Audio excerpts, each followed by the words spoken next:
نحمده ونصلي على رسوله الكريم أما بعد وقال الله تعالى في كلامه فأعوذ بالله من الشيطان الرجيم بسم الله الرحمن الرحيم آتيناه رحمة من عندنا وعلمناه من لدنا علما وقال مقام آخر إنا أعطيناك الكوثر فصل لربك وانحر إن شانئك هو الأبتر وقال عليه الصلاة والسلام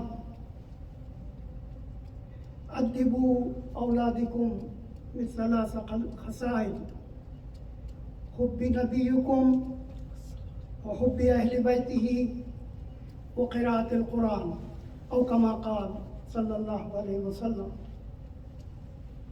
کہ محمد سے وفا تو نے تو ہم تیرے ہیں، یہ جہاں چیز ہے کیا لوح و قلم تیرے ہیں، رخ مصطفیٰ ہے وہ آئینہ کہ نہیں کوئی دوسرا، نہ بزم کائنات میں نہ خیال آئینہ ساز میں. طیبہ سے منگائی جاتی ہے، سینوں میں چھپائی جاتی ہے، توحید کی میں پیالوں سے نہیں آنکھوں سے پلائی جاتی ہے. عزیزان گرامی، السلام علیکم ورحمۃ اللہ وبرکاتہ.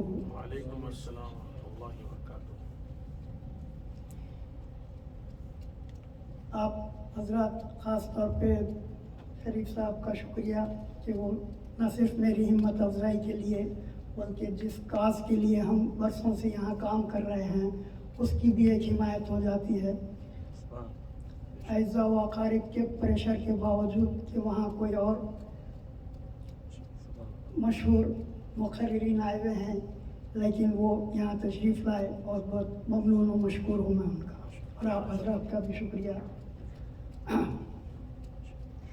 ابھی جو آیت کریمہ پڑھنے کی سعادت حاصل کی ہے میں نے، اس میں اللہ تبارک و تعالیٰ فرماتا ہے کہ ہم نے اپنے پاس سے رحمت عطا کی اسے اور اپنے پاس سے علم لدنی عطا کیا.